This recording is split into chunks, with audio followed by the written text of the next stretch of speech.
Drysdale. Present. Trustee Jocelyn Farrell. Trustee Mike Caravis. Present. Trustee Julie Waugh. Trustee looking up here, I got you guys backwards. Trustee Miller and Trustee Mark Browning. It's like, you're not Mark. All right. Okay, we do have a quorum. Please stand for the Pledge of Allegiance. Oh. Okay, quick. I pledge allegiance to the flag of the United States of America and to the republic for which it stands, one nation, under God, indivisible, with liberty and justice for all.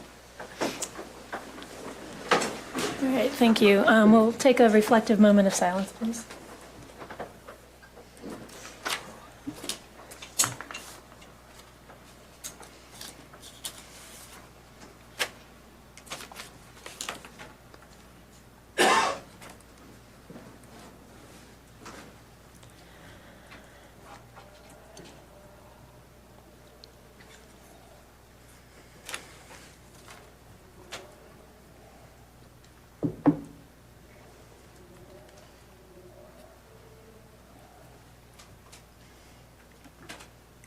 All right, thank you.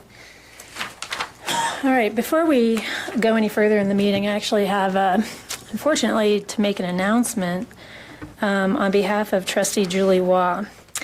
On Sunday, I believe it was, Trustee Waugh sent me her letter of resignation from the Board of Trustees. So I'm going to read her statement to you. Dear Mayor Sullivan and Board of Trustees, please accept this email as my resignation as trustee to the Town of Lyons effective immediately. I wish to state that I am saddened by the board's decision to serve a legal complaint against my husband and our partners when they have continually sought conversation and mediation to resolve their differences with the town. The majority of our partners, Mike Whipp and Betsy Burton, Steve and Holly Beck, John and Tracy Eaton, have lived in Lyons for 15 plus years and have always had the livelihood and prosperity of the Lyons community in mind.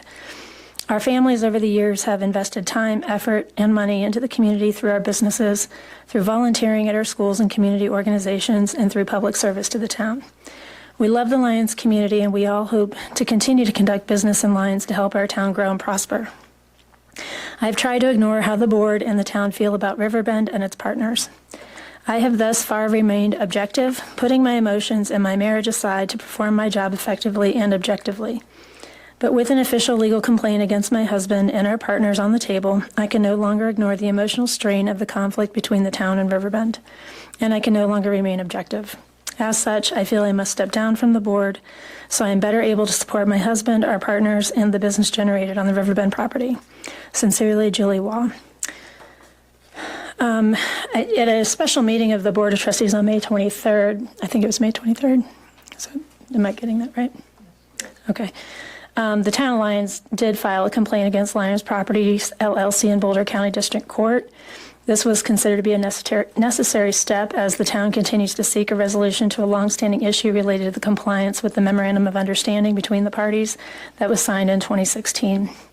So we're hopeful that this issue can be hopefully resolved quickly, and I feel it's really unfortunate that Trustee Waugh felt that it was necessary for her to resign. But I do want to just say, having served with her for the last term and through this term, she always conducted herself completely professionally and did a lot of really good work for the town, particularly with the Economic Vitality Commission. And I certainly am going to miss her presence on the board and just wanted to publicly thank her for her service. And if the board had any other comment, if not, we can move on with the meeting. We are going to have an agenda item added to tonight's agenda under general business to discuss how we're going to deal with the vacant seat. Mayor Pro Tem. Yeah, I would echo your sentiment that Julie has served the town extremely well in multiple ways, actually, over the years that I've known her. And I think that the board will miss her service. And if there were any way to resolve this quickly in a way that would have dealt with that, I would be very supportive of that. But we are where we are. Thank you. So with that, could I have a motion to amend tonight's agenda, please? Sorry. I move to approve tonight's agenda with the addition of item number 3 under general business, which would be discussion and direction related to how to fill Trustee Wah's position. Is there a second? I'll second that. All right, any further discussion? Hearing none, I'll call for the vote. All right, and the agenda is approved 5-0. Thank you. I'll turn it over to Sergeant Christ.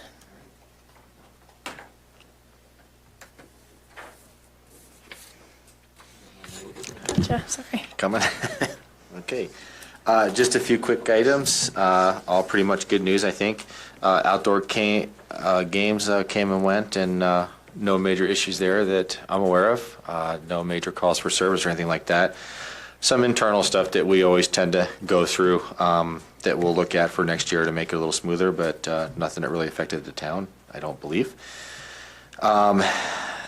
Trident, along with the extra duty sheriff's office staff in the parks over the weekends, is looking really good. They're providing us with a lot of good intermediate mediation and intervention for a lot of the small issues that we had to deal with. So everything is looking good there. I have one more hopefully new municipal code change coming that kind of popped up on our radar the last couple of weeks, and I kind of wish I would have got it in through that last wave, but because of the fact that Lyons has marijuana dispensaries in town, we run into a problem every now and then of minors with fake IDs trying to, just like buying alcohol, buying marijuana. So looking through the state statutes, there's not a lot of really good things that fit. And again, the only thing it does is basically a felony charge for that. And it just doesn't seem appropriate to hit people for that, for trying to purchase marijuana. So with that said, I sent a message out to Brandon and Mr. Starkovich and Kristen Brown to look at just adding a little bit of language to our existing Muni code that reads along the lines of, attempting to buy alcohol, with a fraudulent ID, X amount of punishment, that type of thing. So all we need to do really add in there is and marijuana, just for the sole purpose that we have the shops in town, and they're very much equal. They're very much the same anymore. The laws and rules and regulations are very close. So I think it should be pretty simple, but we're going to check into that and hopefully bring that to the board here soon and get that into the books. Last night we did have a major accident up on the North St. Vrain at mile marker 10. I don't really have any details. I was off at the time, but it did result in a closure of 36 for a few hours for sure. So let's see what else we got. I did send a quick message out to a few folks just indicating a schedule change for me. So publicly I can let you guys know that instead of doing the 410s that I was doing Tuesdays through Fridays, I've been on that schedule for the last couple years since I've been here. It was an okay schedule, but so much happens on Mondays. So, my schedule is just a mess, and I flex a lot of time for a lot of the meetings, and then Friday comes around, and, nobody wants to meet on Friday, so I'm not doing anything on Friday. So, I went ahead and changed it with the approval of staff and my staff, and I will be working 12-hour shifts Monday through Wednesday and a half a day on Thursday. So I think I can better serve the town in those hours here for the entire day, to also see the shift change for the guys that come in at night and have a one-on-one with them. The 410s allowed me to go home early on days, so I didn't really have a lot of interaction with the night guys. It was always via email. So that kind of bothered me too. So I think also it'll allow me just to have a better response to things over the weekend and be available for the events that come in through the weekend. I do a lot of that extra duty overtime with the festivals and all those events that come in. So just freeing up that half of the week to be available for that, I think, is just a better overall schedule for you guys and me. So with that said, at the next board meeting, I will be in the center of Canada, in the center of a lake, fishing, so I will not be here. So Good for you. I will send a draft to Victoria and Deb to pass on anything that happens in the next couple of weeks. And if I don't see y'all out before then, it'll be a few weeks after that. That's all I have.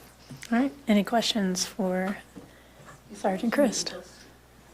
I did not. It just came to my attention, well, we had a call yesterday on the Eagles, some people up on the cliffs, so I don't know what resulted of that, though. I believe they were ticketed. Okay. Apparently, 3 adult men decided to climb the cliff, and the Eagles actually like dive bombing them. Wow. And so it's my understanding that Trident Security did make contact and issued a ticket. My question for the attorney was, these are federally protected birds. They could not have issued a ticket. It would have had to been us. I know that we were called. Okay. Unfortunately, last night, Sunday night at like 12 o'clock, we went to this whole new Oracle Cloud thing. So everybody came in to email that wasn't functioning today. Yeah. So I am totally behind on everything that happened. Then I was training from 12 to 6. So Because, with it being harassment of an endangered species, I would really like to see it, at least, if nothing else, come into municipal court. But it sounds like it's probably a federal law. yeah, I I'm guess sure it they- can. I'm sure it can whittle down to something that we can charge. But if you really want to hammer somebody, yes, it can go Well, it was federal. 3 adult men who were warned by the park staff that that was not allowed and stop Okay. and continued. So they're lucky they didn't lose an eye or Yeah. lose their holding on the rocks. So I can follow up on that and let you guys know what the outcome was, at least from our Sure, that'd end. be And then, we can look at the more appropriate protocol. Okay.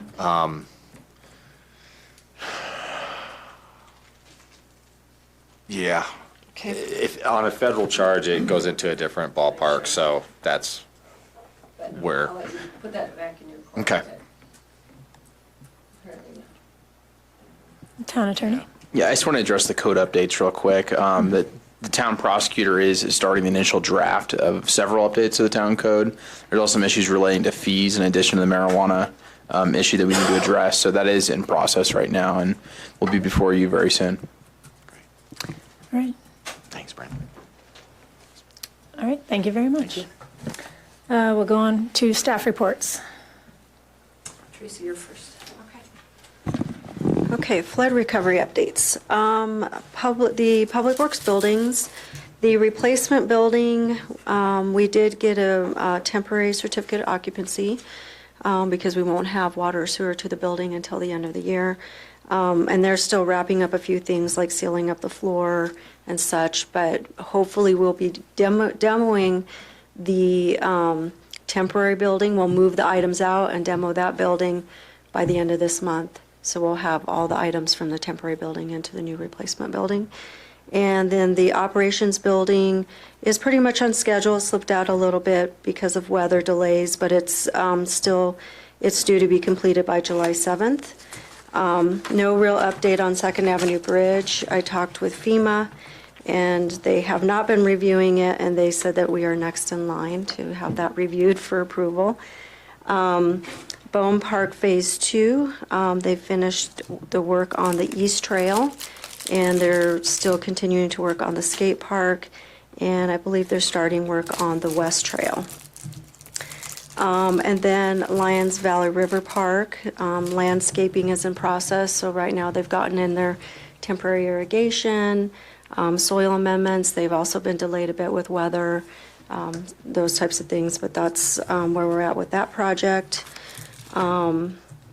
The Northwest Utilities, which is the Apple Valley Water Line relocation, we do have on the agenda tonight to award a construction contract to Iron Woman, and we would like to get that project started with construction in the next 2 weeks. A lot of things to work out with schedule with Longmont, but they also have the same contractor, so we're hopeful that's going to go very smoothly with the same contractor. And then the Eastern Corridor, we've got the contractor, CJRS is a contractor that's going to start construction right now. They're doing a lot of survey work, and there's just a lot of question about order of how they're going to start the construction. And so we're kind of working out schedule of different types of subs coming in for boring versus open cut and stuff like that. But that project is underway. And no other real significant updates with any of the other projects, unless there's one specifically you guys have any questions on or want a little more information about. I just wondered if you could update the board. We did get a resident question about the spraying that's scheduled to take place in the pond area. Can you just kind of speak to that? I have been communicating that because we have banned the use of glyphosate, there is a section on the westernmost pond that is inundated with weeds that before they do the planting, they wanted to remove those and do a pre-emergent so that area could be successful. And with the banning of the glyphosate, we asked the contractor what herbicide could be used. They really struggled with finding something and ended up with what's called 2,4-D, which is a really heavy-duty chemical, much harsher than glyphosate, that does have impacts on water and wildlife. And so I communicated a bit with the resident back and forth today to try to come up with, I said, what other options, do you have? I had a group that could manually pull, but that's not going to help with the pre-emergent issues. And the weeds will win out over the plants. And if you see how dense those weeds are right there. So it's not the whole pond area. My understanding is they were scheduled to spray today. I did not get a confirmation whether or not that happened. Kim, do you know from Marissa? I don't know.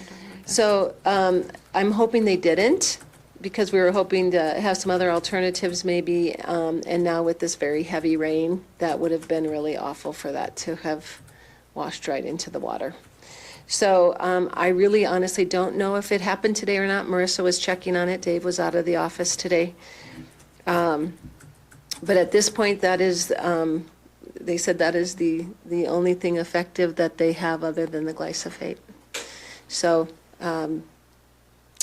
more to come. But I did ask concerned folks, and maybe that's why Mr. Lolis or maybe has some ideas, but if others had ideas for a product that could be a pre-emergent, we're interested. What is the outcome if they just don't spray at all? The plants that FEMA bought will not succeed. There's no room for the plants right now. No, And so if we remove them and leave the weeds, I don't know what kind of weeds they are, but my guess is they'll take over the area. Because the rest of the area, if you've seen it, is not having any trouble. It's just this one little section on the west edge. I mean, is there any possibility we could go to the group of volunteers and see if they'd be willing to pull? Oh, I don't have any problem with that. I had over and volunteers over? today I mean, who could pull, but it's. I would rather that than spray something that's going to end up in the water supply. So it's, but this isn't going to, this is for the seeds that are below the ground. It's the pre-emergent that they wanted to apply. So, I mean, I think, though, it's just a good example of how we're going to have to come up with alternatives if we don't want to spray. I know. And so, I know. I mean, I offered to pull myself. I was really quite mortified at the thought of 2,4-D next to a pond that's supposed to be natural habitat. But I haven't heard other options yet. Okay. But we can get the weeds pulled. That's not a problem. It's what's under the ground that's going to pop up right behind them. And well, I have you to can come look say, at my yard. It's the same way. I pull and pull and pull. this weekend, first of all, we've been having some trouble with the jail contract crew, not being, they've been grounded. and so we haven't, They're double secret probation. they're grounded. And so we have not had jail assistance, except once since May. Yeah. And so that is part of the issue, but I mean, I myself went out and pulled over 300 along just the trail at Bohm Park.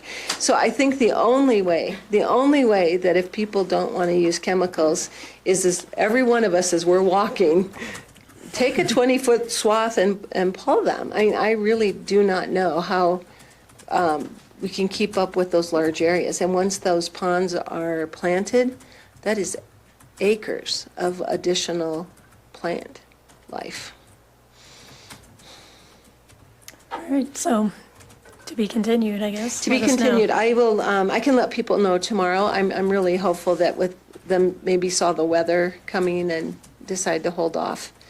But it sounds like it's going to do that every day this week in the afternoon, so. But if it was applied early enough in the day, it may have soaked in and have been less of, less runoff, but. I know I didn't have time to go home at dinner, but I was going to see if there was a sheen on the water today. I know. Okay, anything else on flood recovery? Okay. You want to go on to your report? Sure. A few items administratively that occurred the last couple of weeks. We have had an RF queue out for town engineering and on-call services. We had 8 companies that responded to it, all very qualified companies. Our selection committee chose to interview 4 of them, and we've been conducting the reference checks on those. And so I was hoping to be able to bring it forward tonight, but I've had some mixed references, so I want to make sure we do our due diligence. So it'll be on your June 17th agenda. In the meantime, I do not have, we have engineering services through Charles Abbott and Associates, and they've been really responsive, but that is a temporary fix. So that is an area we're still working on. Utility director applications have not been presenting people that are well qualified for what we are needing, and so I'm not going to settle on that one.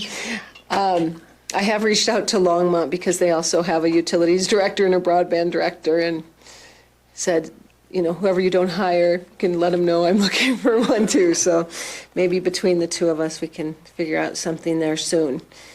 I did want to let the board know that we did meet with Chief Hoffman formally to let him know the inquiries that we're getting about 3-story buildings in town, and to please let his board be aware of that so they could start strategizing on how to meet that need if any of those come to an application.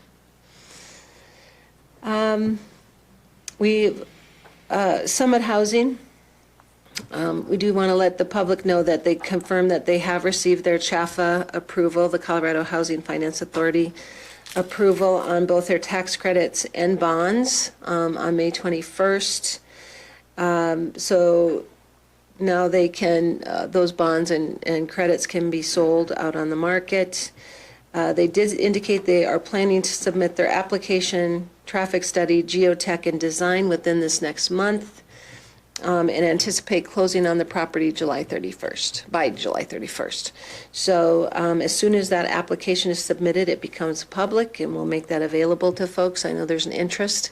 We did meet with the Lions Valley Park HOA to specifically as they are the closest neighbors to this proposal, and gave them that same information.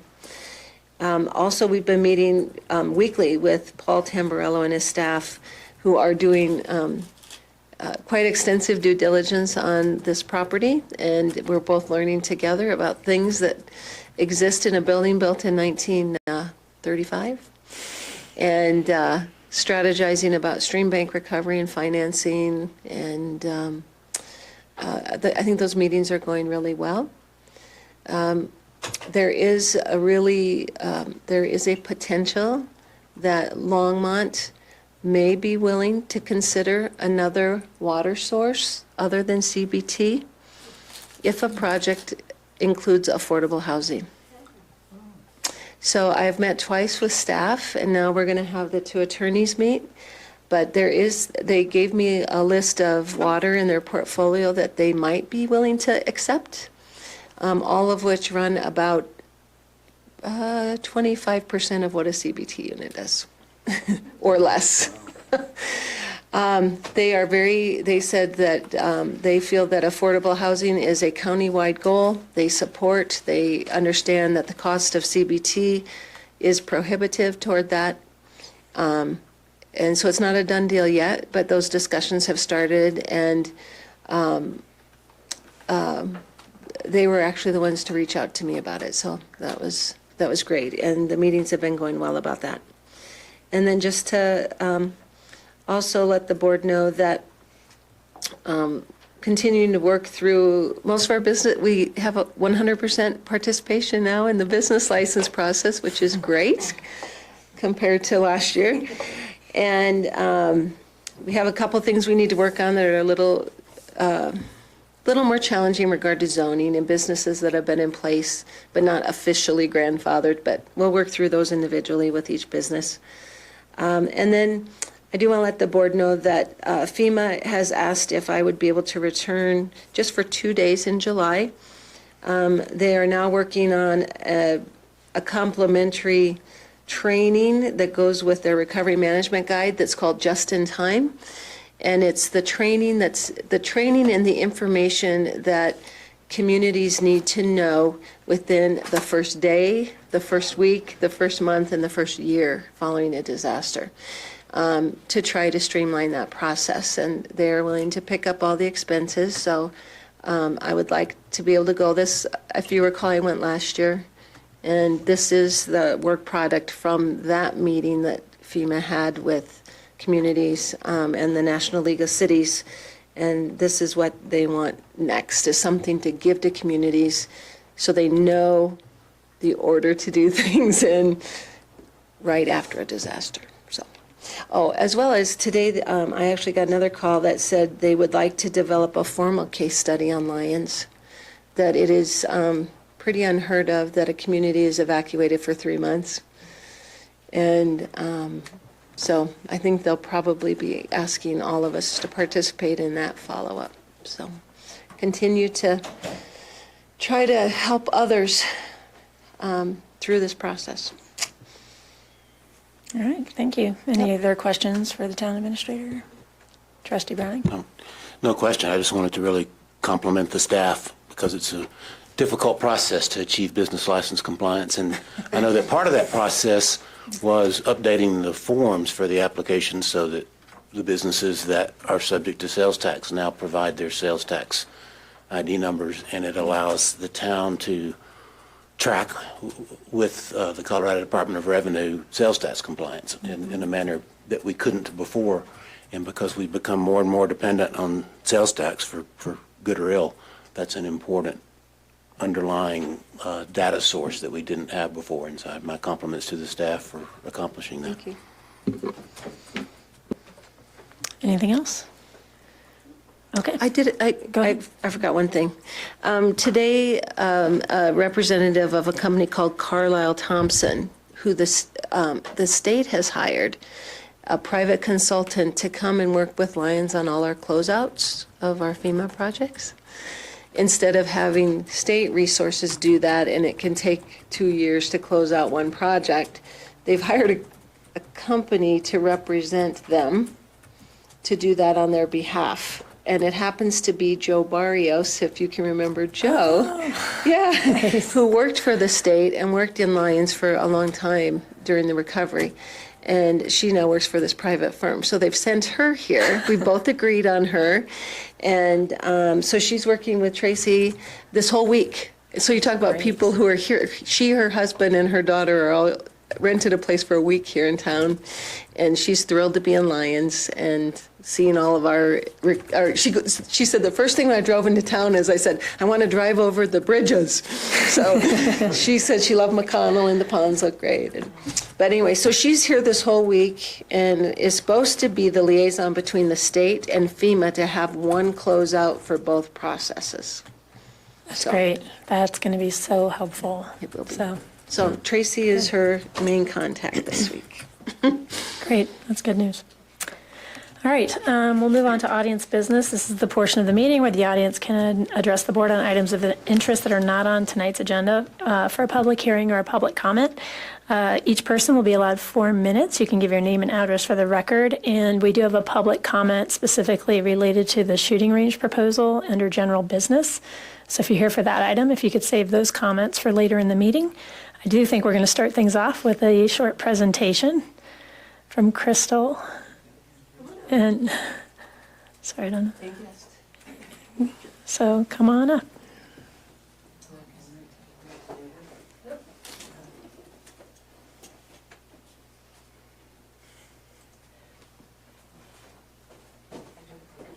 That's all right.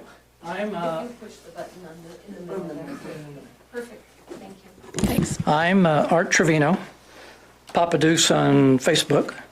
And about a month and a half ago, I contacted, who was it, Kate? It was Kate and me. Yeah, on the website, because I had somehow scrolling through Facebook, their page came up. I said, wow, Golden Eagles. I'd never seen one alive other than in zoos, and I'd never photographed one. And I have a knack for photographing raptors. I love raptors, it's my favorite bird. So I contacted Kate. She told me where to come. I met Crystal at the park one afternoon. She showed me where the nest was. And ever since then, I've been trying to come to the park pretty regularly, maybe 2 or 3 times a week, just to document the single chick that's in the nest right now. And it's been a great joy. And I, as a thank you or a gratitude towards Kate and Crystal for showing me around and welcoming me to the park and allowing me an opportunity to just do whatever I want without being hassled or bothered. I had a couple of prints made. One of them's framed and the other one is an acrylic of the eagles. One of them is a picture of the mom and the chick, and the other is a picture of all 3. And I want to give that to the town, to the board, to do with as you want. Gratis, free of charge. No, I don't want any money. I don't need any money. I'm retired, and this is just fun. This is a lot of fun. So, Thank you so much. on that note, let me grab one of these pictures. And I'm going to probably get over here. So see that. Oh my God. This is the mom and the baby. That's so cool. Oh, look at that. Had this one framed. Oh my gosh. So, now, this is taken from quite a ways away. It's 200 yards. So most normal camera lenses won't pick it up, but through editing and processing, I was able to sharpen up the image to where, if you look at it from a distance, it looks pretty sharp. If you get up close, it's not that sharp. Those So are that's fantastic. this picture. And I'll leave this up here for you guys. It matches this. Yeah, it does. And then that is on a different, actually that's metal. That's This not. one's the metal. That's metal. It's a different medium, and what the metal does is it brings out the detail more on the picture. Actually, that's the one, I got that backwards. That's all 3 of them, right? Right. The one I just picked up was all 3, and that's the one with just the 2. So, Well, those are fantastic and very generous of you to make these for the town. Thank you very, very much. And and for the record, if anybody disturbs these birds, I think they should go to jail immediately. Duly noted. Go directly to jail. Do not pass go. Do I have that power?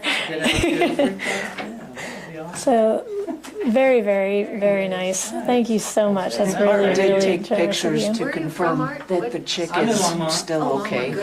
It's right up the Good. road. Today, So, they got pictures of it. I'm 68, retired. My wife is disabled. She's 70, so that's what I do full-time is take care of her. And then we're involved with a program with Medicaid where They pay me to take care of her so that I don't have to put her in a long-term care facility. And then it allows me to hire a sitter to come in and spell me. So that's how I'm able to get away for a few hours and take this trip. So it's worked out great. So Well, this is a very, very glad you like the picture. lovely gift for the town. Thank you very much. Oh, you're very welcome. I gotta go get back to the wife. Thank you very much. Thanks a lot. Nice meeting you guys. Enjoy them. Thanks. I'll see you at the courthouse. Thank you. Trevino, Trevino, just like the golfer. Just like- Thank you. Thank you. Nice meeting you. Bye-bye. All right, is anyone else here for audience business? Come on up. It's going to be hard to top that, but we'll let you give it a try. That's okay. Back to reality, right? Nicholas Angelo, 4089 Ute Highway. Hearing that there's a glyphosate ban, you know how ecstatic I am about that. Thank you very much. In regard to appointment of a board member, is it okay for me to comment on that, Madam Mayor? You have the prerogative in that regard by code. Of course, the Board of Trustees can make a decision to have an election to vote among you, but you have that prerogative just like you do on other appointments. I know because I've been there.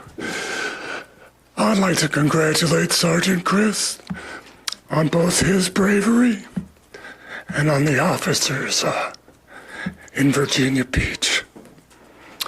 It's hard for me to fathom officers going into a room when somebody's shooting 45 shells. I think they probably timed when the guy was reloading, but nonetheless, that's a phenomenal amount of bravery. I'd like to thank Director Cosgrove on the cruise location of the irrigation system and the upkeep that took place today at the corner. We may be the last location on the Lions beautification program, but I'm going to make sure it's going to end up being the prettiest. I can't talk about the shooting range yet.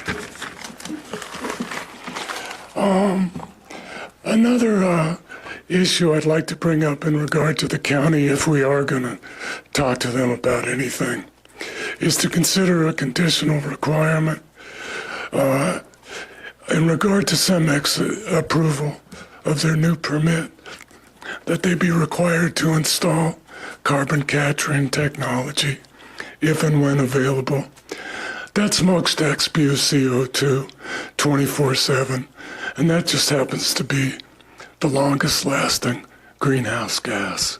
So if we can at least address the issue, and I just want you to know that at the same time we were opposed to them burning tires, they also installed the sidewalk on Fifth Avenue.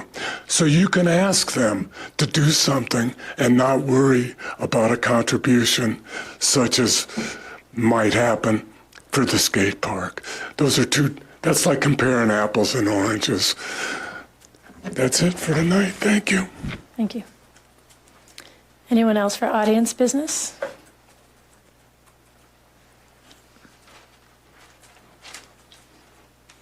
Well, I might say something. You talk.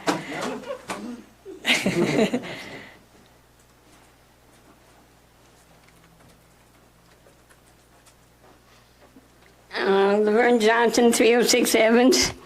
I'm kind of disturbed about the good old days. It's kind of fizzled down to a car show, kid games from 1 to 5, and things at the museum. And we've been advertising for more things. The chamber gave up their music and their beer tent because they didn't think they made enough. And so it's mostly the alumni 69 is their 50th year, and so then they invited years of 67, 68, and 70. So they'll be having their dinner on Friday night at Oscar Blues. And then on Saturday morning, they're going to have coffee at the Stone Cup, have a tour of the elementary school, and then the rest is going to be at the museum, and we're honoring Mr. and Mrs. Good Old Days, the pioneers, the pioneer graduates, and we lowered that to 45 because some of them are running out of kids before they get to 50. But really, there isn't much going on, so I don't think anybody's going to be surprised. 2 years ago, we had a guy that was giving us heck, and we said, get with it, but he lasted 1 year, so he's far gone. But I hate to see it diminish, and as long as we can keep going at the museum, we can give their history and those kind of things. But I guess the days of Loggers Rodeo and all that, everybody's just too busy. So anyhow, that's what's happening, unless we get something new. Thank you. Thank you.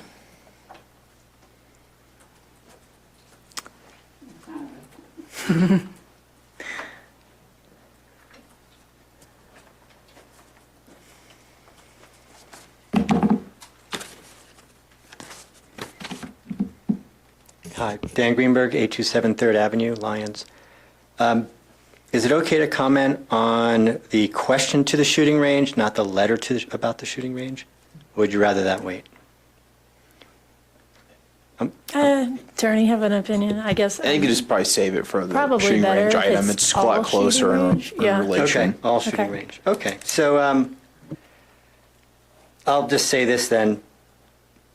I think that having an advisory question for single payer is just not a great idea.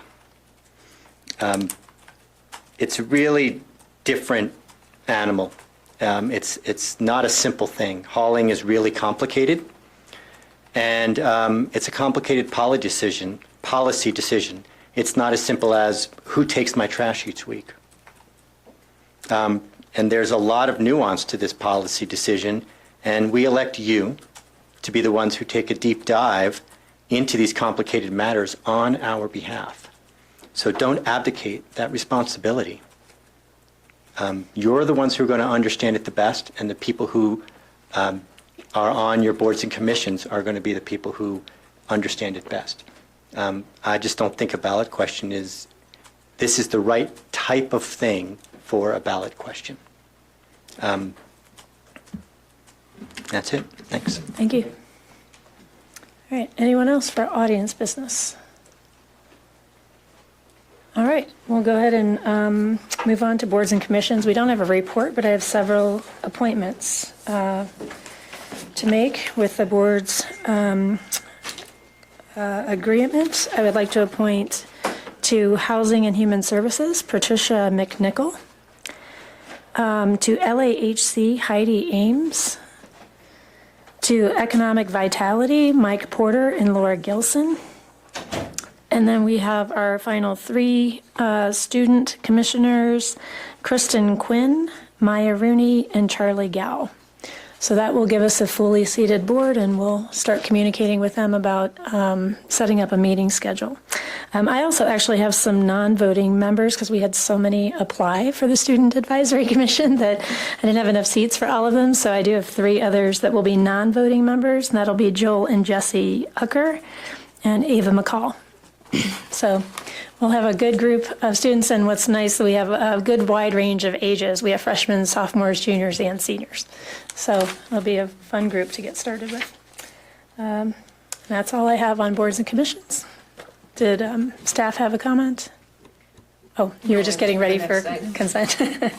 Okay, would the clerk please read the items on consent into the record, please? Resolution 2019-55, a resolution of the Town of Lyons approving a construction agreement for project 19 AVWL01, the Apple Valley Waterline Relocation, flood recovery with Iron Man Women Construction Environmental Services. Number 2 would be Resolution 2019-57, a resolution of the Town of Lyons approving a professional services agreement for Project 19 TSPM-02, Program Management Services for Flood Recovery with Inner West Consulting Group. Number 3 would be Resolution 2019-62, a resolution of the Town of Lyons, Colorado, approving Amendment Number 2 to the amendable letter of understanding to Planet Bluegrass Farm for minor events. Item number 4 is Resolution 2019-56, a resolution of the Town of Lyons awarding the bid for the temporary public works building demolition and construction agreement with American Demolitions for project number 19 TPWB01. Resolution 2019-61 would be a resolution of the Town of Lyons ratifying the Fifth Amendment to the Economic Development Administration Grant Agreement, Financial Assistance Award, number 0501-053474, extending public services to the eastern portion of the Town of Lyons and its planning area. The June 2019 accounts payable, the May 20th Board of Trustees meeting minutes, the May 6th Board of Trustees meeting minutes, and the May 23rd Special Board of Trustees meeting minutes. Would anyone like to pull any items from consent? Trustee Brennan? Item 9, the May 23rd special meeting minutes, a couple of corrections I think need made. Any others? Is there a motion to approve the remaining items on consent? I move to approve the remaining items on consent. Is there a second? I'll second that. All right, any further discussion? Hearing none, I'll call for the vote. And the items are approved, 5-0. Thank you. All right, we'll move on to general business. At our last meeting, we had some discussion about crafting a letter to Boulder County regarding the proposed shooting range. I will give you just a brief update before we open the public comment. I had put in a call to our Commissioner, Deb Gardner, who represents our area, prior to the last meeting, just to give her the courtesy of a notice that we were going to have an agenda item and that I was going to kind of make some public statements about my feelings toward the range. And we didn't actually get to connect prior to that meeting, but we did connect about a week ago. And she certainly was appreciative of the phone call, and she had some additional conversation with the commissioners just about where they're at. And one of the things that she shared was that one of the things they're trying to do is they're struggling, let's just say, with how to deal with this issue. They are going to, with the expansion of the North Boulder Rifle Club, be able to shut down most of the forest land that they are going to close. They can't close all of it, but they can close most of it and move forward with that. They are still going to need to put in one small range somewhere, but they are still looking at other locations.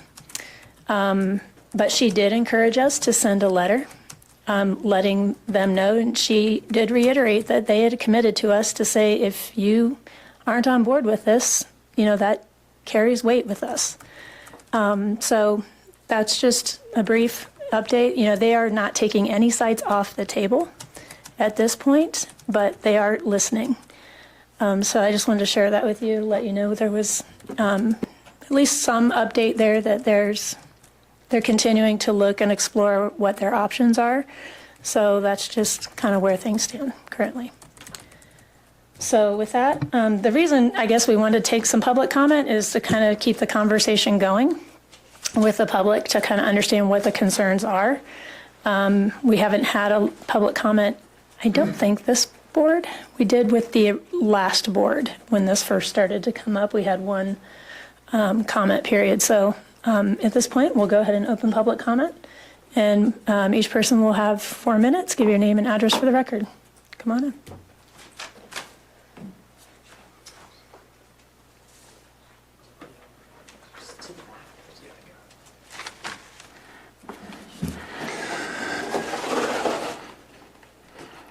Nicholas Angelo, 4089 Ute Highway. I agree with you, Madam Mayor, that none of our children should have to listen to rounds of firearms, especially with what just happened again. So in negotiations with Boulder County, there should be a noise suppression requirement. Also, if indeed the original conceptual plan was that it would be located a minimum of 1 mile from town, that should also be addressed. In regard to our children and their well-being, as I stated in our email stream, Madam Mayor, there is not a sliver of light between the two of us. Thank you. Thank you.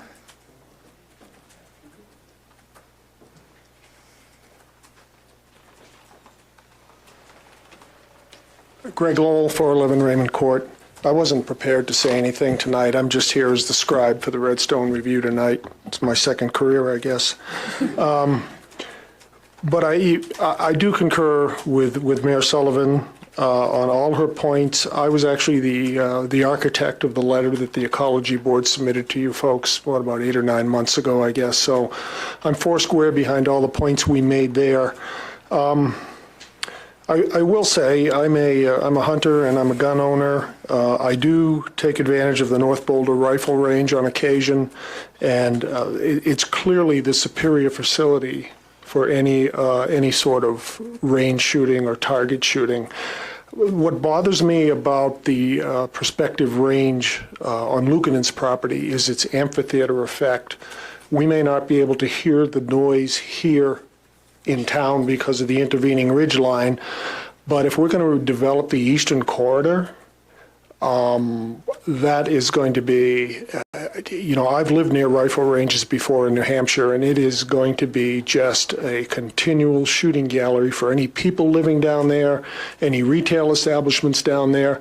So I think in any letter, you might want to consider also mentioning the development of the eastern corridor as one of the factors as to why we're objecting to it. So, thank you. Thank you. Anyone else?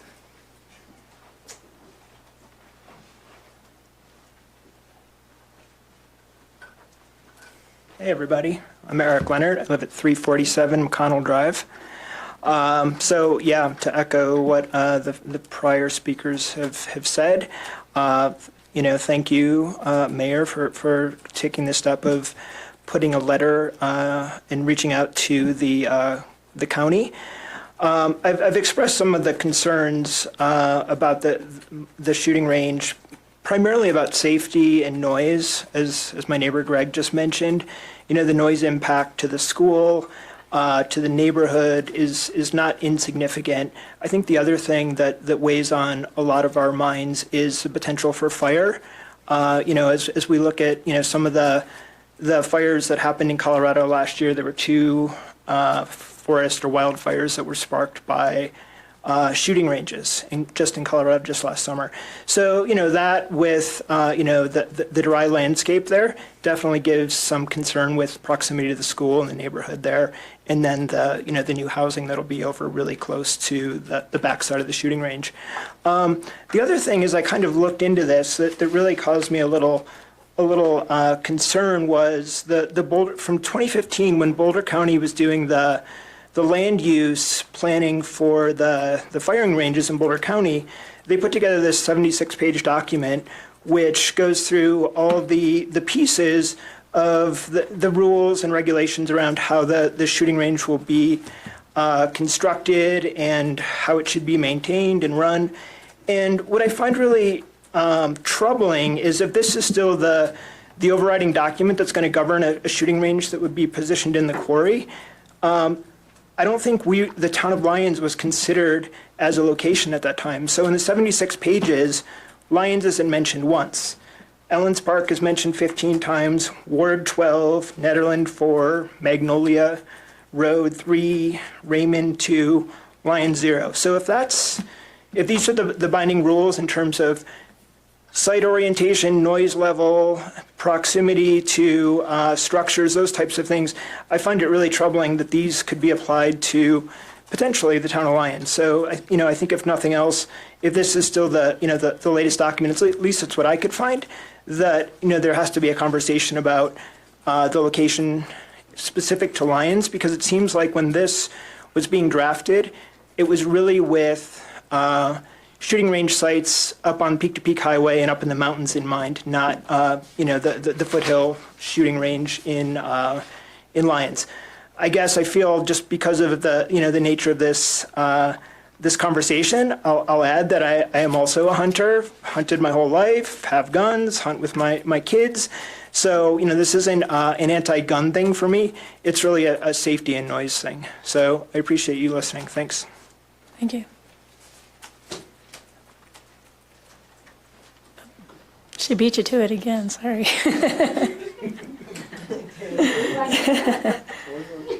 I thought they were through.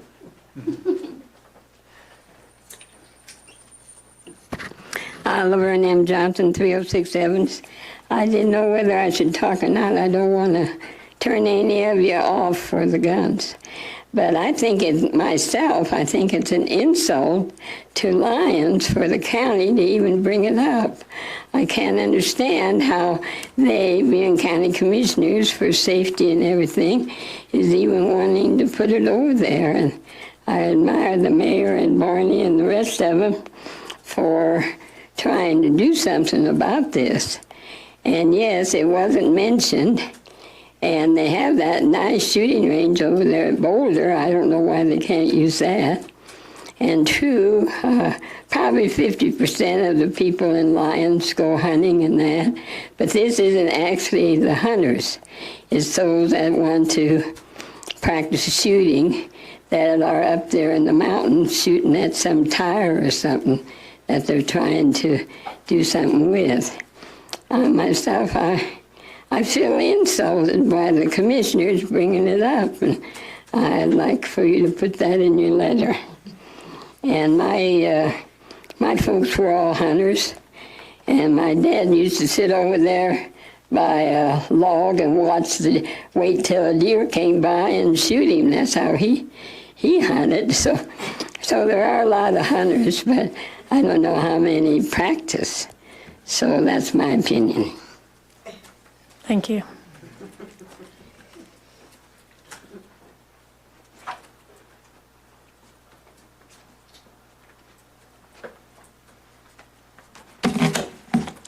Dan Greenberg, 827 3rd Avenue, Lyons. On the other hand, this is a perfectly reasonable thing to ask people on a ballot question. It's not nuanced. It's not a deep dive into something. It's not understanding spreadsheets and economics. It's a fairly straightforward idea. So if you're kind of on the fence, you're not really sure, you want to know what the public thinks, this is a perfectly reasonable thing to put on as an advisory question. Thank you. Anyone else? I think that's almost everyone in the room, so. Joseph, we're down to you. You got to say it up here if you can. No, I'm not going to speak. Oh, okay. I was going to say. All right. So we'll go ahead and close the public comment. Thank you.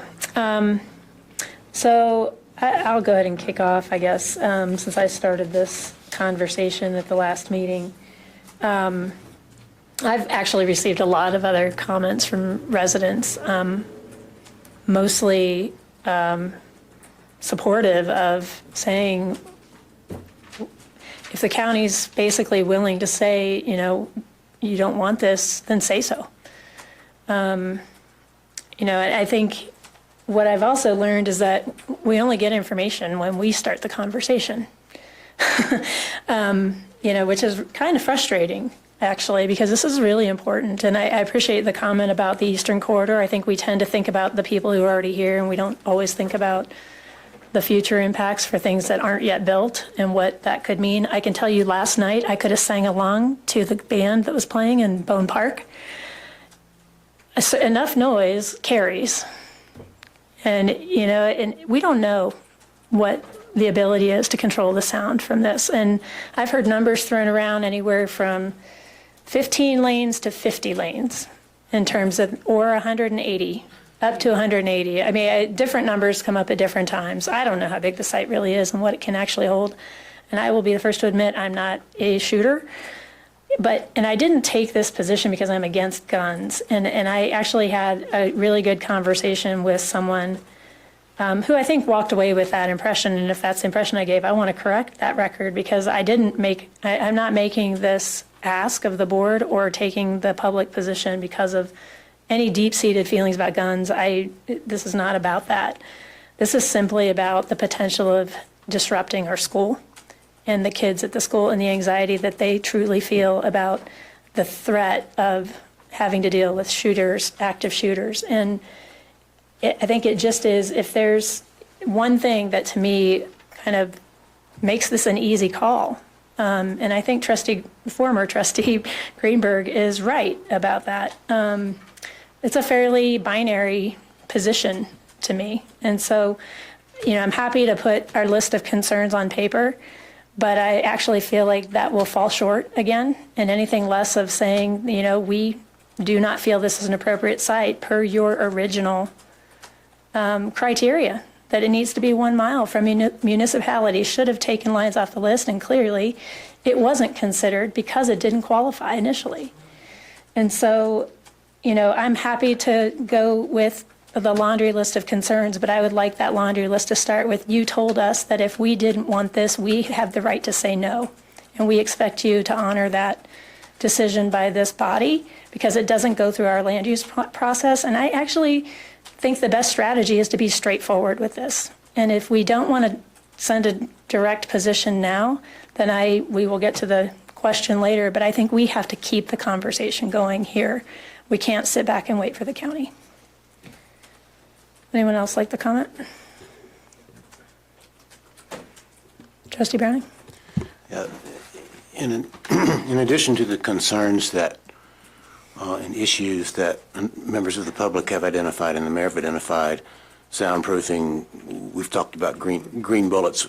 I have no idea what their present thinking is on that. Distance from town is another. Is that a criteria or is it not at this point? There's two other things that to me are very important that ought to go in the letter, and I'm also fine with the letter starting that we have serious concerns, and want to reiterate that it's our understanding that if the town board ultimately expresses disapproval of this, that Boulder County will accede to our wishes, because I still think we can do that anytime we want to. But I'd like to get some information first. Two other areas of information that are important to me. One is, who will supervise the gun range? Will it be licensed law enforcement officers? When I went out there for the tour of the facilities with Commissioner Gardner and CEMEX people and various law enforcement people, there was a group, and I'll get the name wrong, that was based at the Bounties, basically volunteering to do the supervising. They are not licensed law enforcement officers. And if they're going to be, my next point is going to be type of weapons out there, but if it's not supervised by licensed law enforcement personnel, which could be an off-duty hours, a security company that employs them, I want to know who's going to be in charge of it out there, because if there's certain types of weapons that aren't supposed to be there, or certain types of ammunition that's not supposed to be used, the group that I saw as being proposed as running the place really doesn't even have the authority to enforce those. And that's a serious concern to me if you don't have somebody with the authority to enforce whatever restrictions they would put on the use of the facility. And related to that is, what types of weapons would be allowed there? Is it anything goes? Hunting weapons,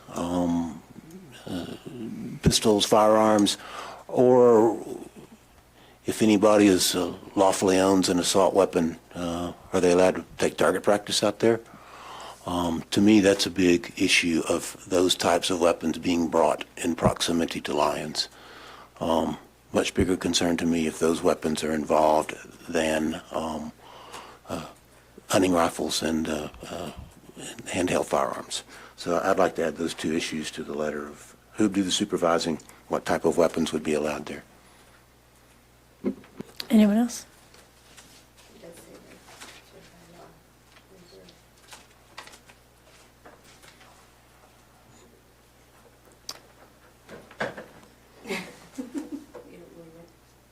Can you guys share with us? Sure, you want to just make a comment about what you're looking at, Trustee Miller?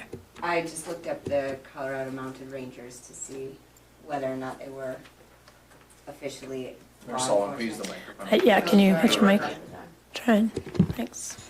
I just looked up Colorado Mounted Rangers to see if in fact they were a law enforcement agency. I knew they were volunteer, but they are in fact certified, state certified reserve peace officers that assist local law enforcement agencies.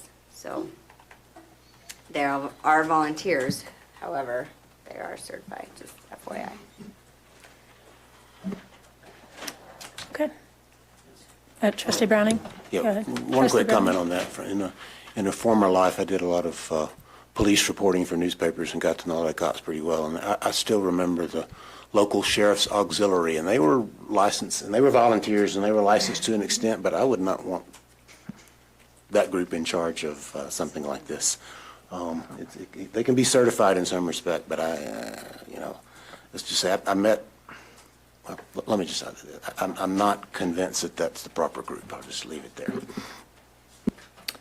All right, Trustee Miller, go ahead. I do, however, agree with everything that you just said, just for the record. And I don't have anything else to add. Okay. All right, anything else? No? Okay, all right. All right, thank you.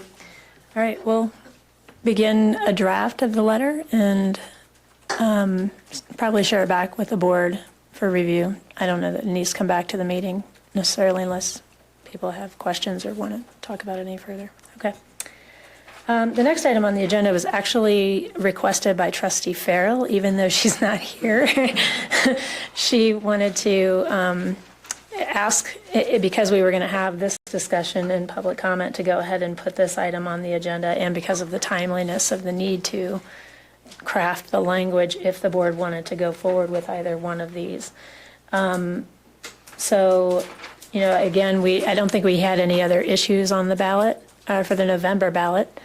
But if the board wanted to entertain a question of either the pay-as-you-throw or, and I think that her email to us really was more about the shooting range primarily, but if we were going to do the shooting range, if we wanted to also include the pay-as-you-throw, that we could talk about that because it sounded like maybe there was interest, but we didn't have anything else, and we didn't want to do it by itself. So I'll turn over to the town attorney.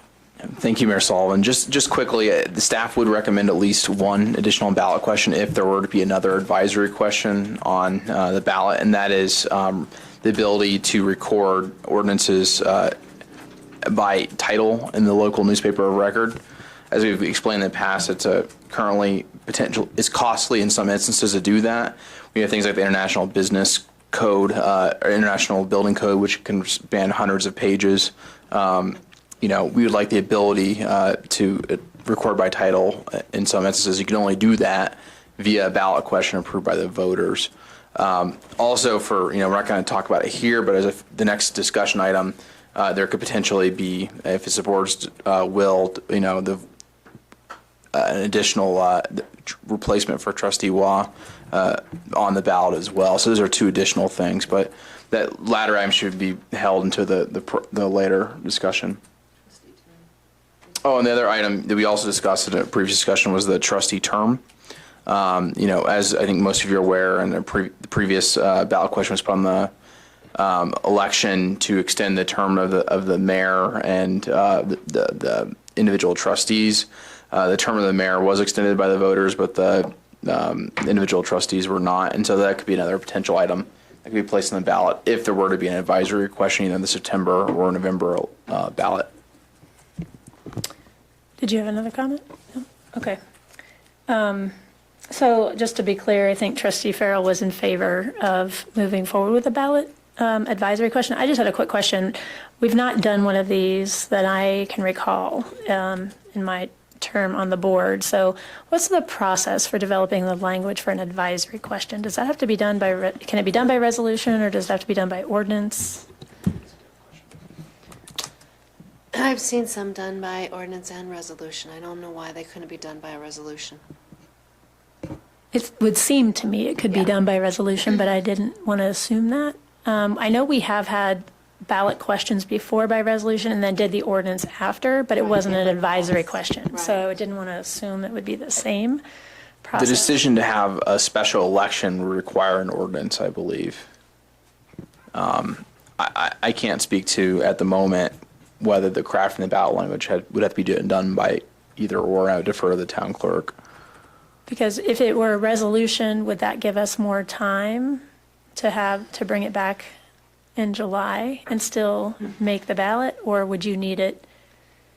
Because I think the board would need to see the language and literally approve of Right. at least a resolution of the language that would appear on the ballot. If we're going to do the November ballot and do the advisory questions and or maybe, a trustee position, we need to have everything done by the last meeting in July.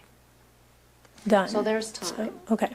Even if we had an ordinance, and even if like the ordinance was at second reading that last one in July, everything has to be to the county by then, but there's still enough time to take in those 30 days before it actually goes on paper, that you could take it off if it, wasn't working right, or somebody, decided to do a referendum or something. But if you have the second reading completed by the 22nd of July, we can make the November ballot. Okay. All right. So what are the thoughts of the board on the question? Let's just start with the shooting range, and then we can talk about, if that goes forward, I think then we'll talk about if anything else we want to direct staff to do. Mayor Pro Tem. Candidly, I was impressed by former board member Dan Greenberg's assessment in terms of that the shooting range is one of those yes or no kind of things, although there should be education about it in any event. And then in terms of pay as you throw, that is a complex issue, and it may be difficult to put. Although it's an advisory question, it's not it's information. But I'm wondering if we could get at least or close to as much information by a survey. Okay. Trustee Miller? No, there you go. Okay. I think that it's important to put an advisory question about the shooting range on. I would like to know what the majority of the people think and feel about that. We tend to hear from the people who are against it, but I know that there's a lot of people that would like to see it happen as well. So I just would like to see some of those numbers. As far as a pay as you throw, I don't think there's too much information that people need to know to make that decision on a question on a ballot, I think. We have that information, we've had it almost ad nauseum at this point. But, yeah, for the general public who hasn't heard it, to make that decision on a ballot would be a little bit hard, I think. Trustee Browning? First, I have a question. If we have a special election to fill the vacant trustee position, is there a significant additional cost for putting an advisory question? It really doesn't add much to the cost. It doesn't add to the cost at all, except for the accuracy of the question. Drafting the question, there's some drafting the question, but in terms of the actual cost of putting on the election, if you're going to do it to elect a new trustee, there's not really an additional ballot cost. You're not going to extra pages or anything like that. They charge it, well, it depends on how big it is. Yeah, if you have to use another. But I think you said last time that if we do our own special election, it's gotten to where it's about the same as It the is, county. and we talked about that this afternoon, and when you actually, and I hadn't thought about this part of it, Brandon was the one that brought it up.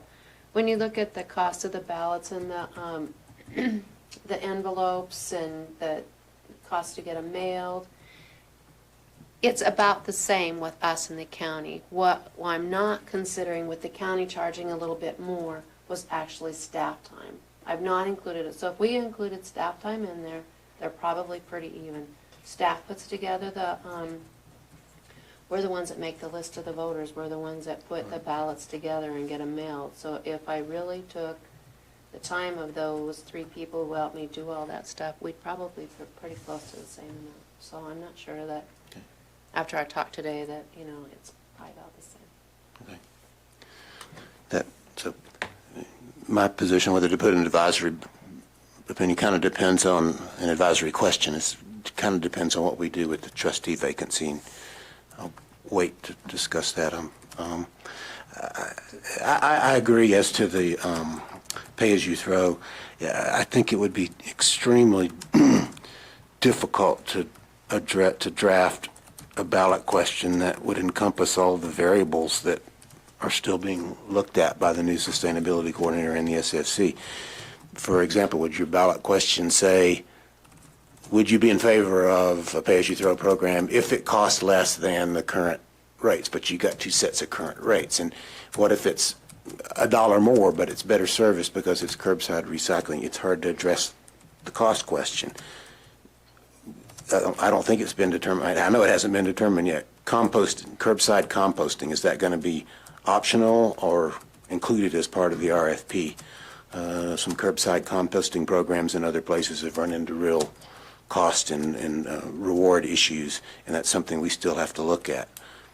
How you address the bags question and the people that use the bags is extremely difficult and it's still being worked on. Explaining the concept of why a single hauler makes this potentially economically feasible, whereas multiple haulers doesn't, is really hard to do in a ballot question.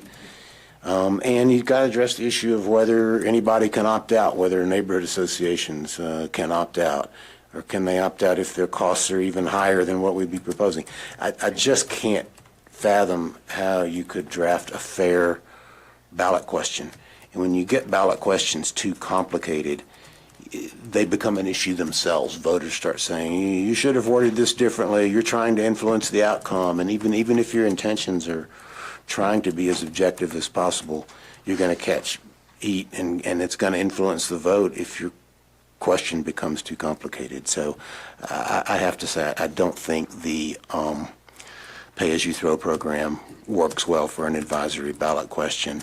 Shooting range, it probably does. It's going to be hard to educate because we don't have the information to educate people with. We're dependent on Boulder County to tell us that information. It's going to be very difficult, and I don't know, maybe that's part of the process with Boulder County. Maybe we tell Boulder County either in the letter or follow-up conversations, if you can't get us this information before our voters look at this, then the outcome may not go well for you if you're looking in favor of doing this. So that's a easy to draft question, but very hard to educate on. So, but if we're going to do a trustee election too, I don't have a problem with doing that as an add-on. Trustee Caravas. I would concur with what's been said. I was glad to hear Trustee Browning indicate, because that's where I was leaning to on the letter. The letter, then we vote, then the letter is a chicken egg thing. But asking for the information from them and advising them, that's where I was kind of thinking with this letter. Since I think it sounds like we want to do it sooner rather than later. And it sure doesn't hurt to do another letter after the vote too, advising them. And maybe re-asking some of the same questions if we don't get the answers that we asked for in the first letter. So that's where I was going to ask, but it seems that I think we're leaning towards letter first anyway. Then we can always follow up the second. But I also agree that with the pay-as-you-throw, how do you put that in does everybody have all the information out there? If they don't, well, how do you put that in a ballot? I mean, what are we putting out there? And we still are doing RFPs. So not that in favor of the hauler idea, but the shooting range, I'm okay with that. So, okay, thank you. I agree with a lot of what has been said. I would say I think on the page you throw, I think if we were further along and we had a fully kind of a package that we could present to the public, because I will say there are some issues that people just don't come out for, and sometimes you don't get good participation. But if you could do the education and we were further along, I would say, the idea of an advisory question I think could work if we knew what the proposal was and we felt like we weren't getting enough direction from the community. We could put it out there and say, here's what it would be, here's how it would cost you, here's what you would get for it. Then I think it could work, actually. But I think without all of the pieces, there's too many unanswered questions to move forward with that one. So I agree with what's been said there. But I think it's a timing thing to some degree and how much information we have. The reason I think the shooting range is different, though, because we don't have control over that one. We're not really making the decision on that ourselves. We are, maybe we do, but you know what, there are 3 commissioners and we don't really know how they would vote. Even if our commissioner said, I can't support it because Lions isn't behind it, if that were to be the outcome of that question, we don't know necessarily if that's the way it would go. And I do think that I would rather know how the community feels now than wait until they buy that property, because once they own the land, they're committed. And we're not, maybe they would come forward with more information, but my sense is also that they don't want to invest the time to do the research if they're not going to move forward with the site. So I think there's a little chicken or the egg going on there, that if they really know the community doesn't want this and they are going to have a fight, they may be less likely and just move on to something else and find another site. I don't know if that means revisiting sites they've already been to or looking for something new now that they do have. The Boulder Rifle Club, I think, was also a newer development in their search. So, I don't think that they anticipated that either when they were initially looking at sites. So I actually think that just how people kind of initially feel, this has been out there for a while, they have some thoughts. And it's also proven really hard to get the information via survey or some other way, because we tried to do a survey, it was hacked by people who don't live in town. This would give us a good sense of how our voters feel and give us, a good idea of how, is it close? Is it really, heavily weighted one way or the other? So I'd be supportive of that, and I actually am supportive of it regardless of how we decide to move forward with the trustee. I'm a little nervous that we're linking the two, because I think we need to take different things into consideration in these 2 decisions, and I don't think it's a cost issue. It's about making the right decision for the community. And I think there's other questions that staff have brought up that there would be value in, moving forward with those if we did want to ask this question, because I do think there's a timeliness to giving this feedback to the county if they're open to looking at other sites. And I think the timing is right to give them as much information as we can. So, Trustee Karras. To add on what you first talked about on the pay-as-you-throw, you talked about the timing, we don't have enough information. By the March 2020 election, should we have more information? Would that? April, I mean, yeah. April. Well, it's March election seating in April, right? Is it early March, the election? No. It is April then, okay. Tuesday of April. Okay. There's possibly there then to meet that Maybe. criterion. We discuss it then as more information comes out. Town attorney. Something I want to address, it came up in a number of the comments I've made so far, is that, a lot of people have expressed there needs to be a lot of education around maybe one or both of these issues. Once it is put on the ballot, the education has to stop on behalf of the town. We're not allowed to take a position on one way or the other, whether something should, happen. And so really at the point at which you designate something as a ballot issue, the education piece of it stops, and all you're allowed to do is essentially do a neutral analysis of both sides and a pros and cons statement. So that's something to consider too, as part of this discussion.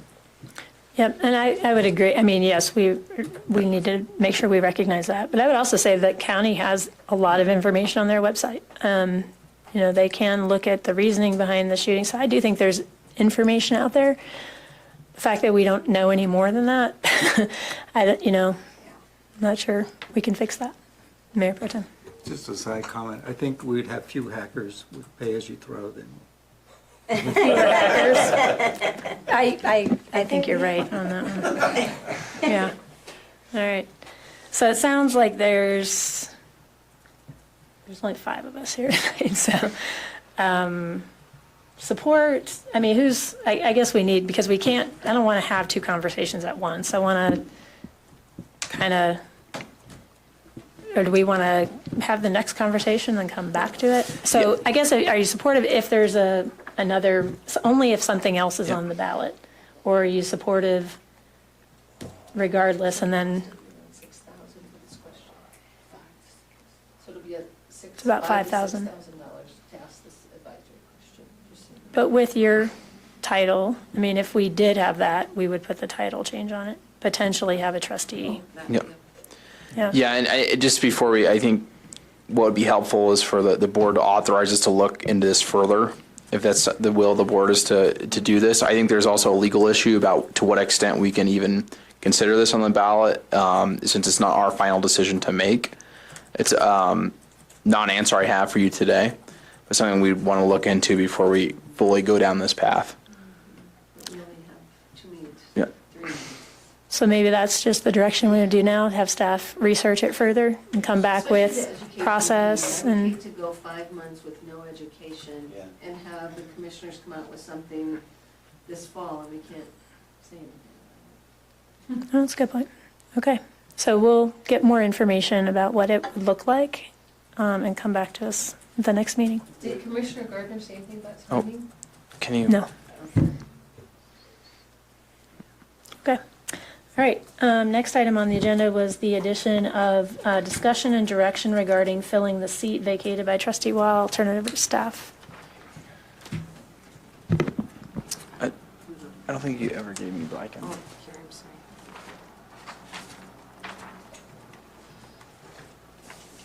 No, that's fine. Sorry, one second. We're trying to make sure our notes line up. We had a fast transition.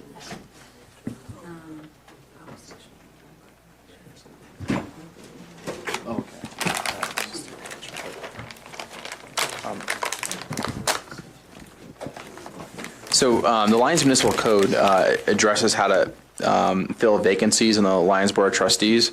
Unlike state law, our code requires a 30-day replacement for vacancy. If you can't fill the vacancy within 30 days, it has to go to an election. And we can designate different times for the election to occur. Town staff and I met this afternoon to kind of assess basically the various options for filling the vacancy. We've come up with a kind of a menu of options for you to consider for different ways to fill this vacancy. The first is that, you know, the town board of trustees can appoint someone if there was to be nominations at the 17th meeting and there was consensus upon who the individual was. That individual could be appointed via a vote. Another option that I've seen personally happen in Federal Heights, for example, was a place where I witnessed this happen in person, is that you basically take, similar to boards and commissions, applications for various interested people for the vacant spot. You would then hold interviews with those people where they would come up and give their reasonings for why they think could be a good trustee for the Lions Board of Trustees. Public comment could be allowed at your discretion as well. The board can ask questions of each individual applicant. Then the public hearing is closed and discussion is happen in public as to who should be selected, and a vote is made on the final individual. From talking to town staff, we think that could happen on the 24th of June, potentially as a special meeting. The reason that has to be done on the 24th is that under our code, as I mentioned earlier, trustee must be appointed within 30 days, and really the only way to make that work is either to do it on the 17th or the 24th from our count, given the date of resignation of Trustee Wah. The other options involve going to an election. Okay.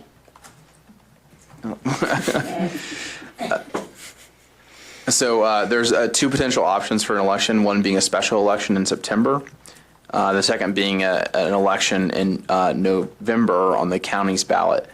In discussions with town staff, putting together a special election in September would be difficult, if not next to impossible, given how late we are in the game.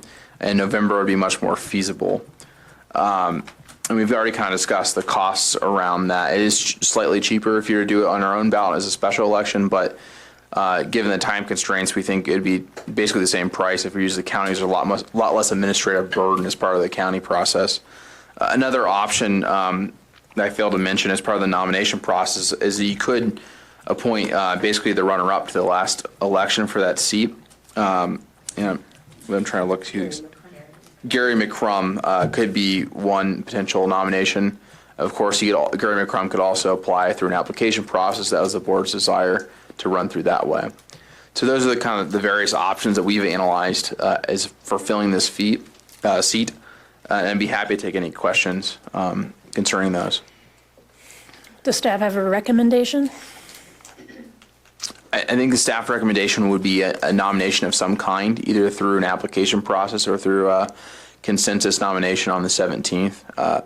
We think those would be the less administratively burdensome options for the town. Also, another thing to consider is if there were to be a November election, the term would not be very short for that individual to serve on the board, and the town would be without a board member for a very long period of time. And so I think in our analysis, we think that some sort of nomination process along the lines I've discussed would be the most beneficial to the town. Okay. Town administrator. We looked at the timing on that option. If you were to make the announcement tomorrow that you're taking a call for interest and accept applications through June 13th, that would allow us to get, and if we just used our same form for boards and commissions, which asks a little bit about how long they've lived here, what's their interest, those sorts of things, very simple. We could put those in your packets on the 14th. And on the 17th, you would have those for, well, we talked about, we could do it on the 17th, or we could do it as a special. No. Special Could meeting they on the come in and 24th. make the decision? Could they talk to them and then? No. Okay. So and then you could schedule your special interviews with public input if you so choose on the 24th. Yeah. Or on the, you could do that on the 17th if you wanted to, and then on the 24th, you could actually make the official appointment, swear in on the July 1st. Yeah, I think you could do it either on the 17th or 24th at your discretion. It may be difficult from a time perspective to squeeze into the 17th, but I think legally you could do either. Yeah. All that's required is that an appointment be made. That person doesn't need to be seated per se. And so that person would be seated under either method on the 1st of July. But the appointment would need to be made either the 17th or the 24th or some other date for our special meeting. So I've obviously not encountered this here, but I have talked to a couple others that have gone through this process, and most of them have done what you're recommending, is they take applications, they do a public interview, and then the board votes. And I would agree. I actually would be really concerned to leave the seat vacant for that period of time, just knowing,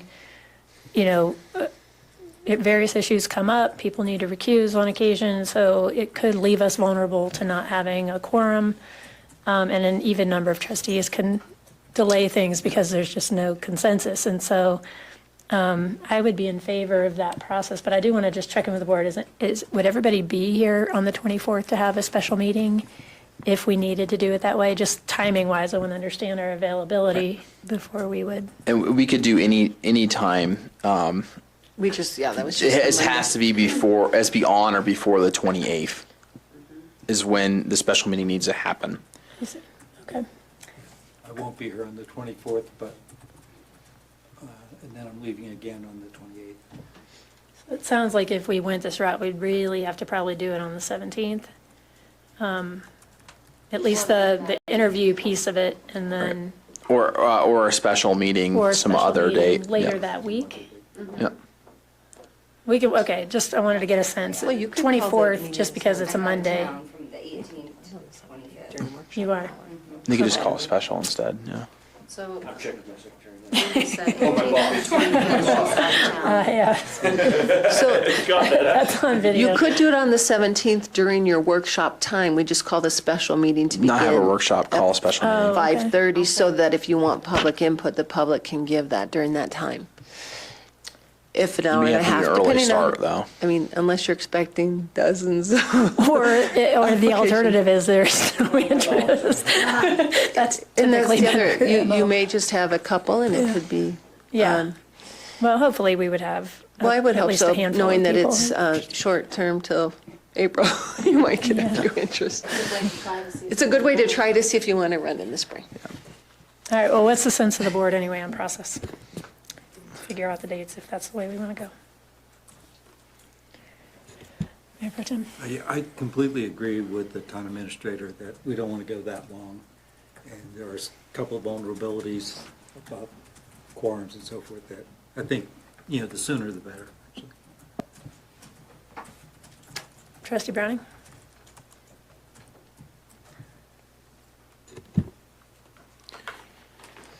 If we could have an election before November, I'm strongly inclined to let the voters decide rather than the board. But if November is really as a practical matter, the earliest we could get that done, then that means the new trustee would not even basically be able to participate in what's probably the most important part of our job, which is the budget process. So very reluctantly, because I really would rather the voters decide than us.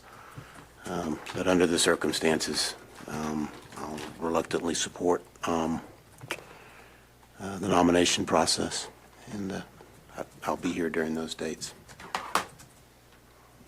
Trustee Miller?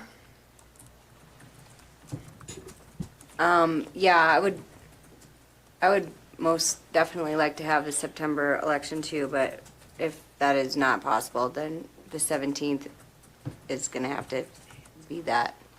I don't have if we can't get it done on the 17th, then I am not going to even be a part of the nomination process since I will be out of town. But On the 17th? I'm leaving town on the 18th, and I won't be back until the 25th. So if we did it the 17th, though, you'd be here for interviews. If you could do the and 26th or discussion. 27th.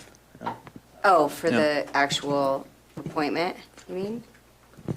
I'm envisioning a process based on Okay. my past experience where everything would happen in one day, Okay. where all the applicants would come forward in Federal Heights, for example.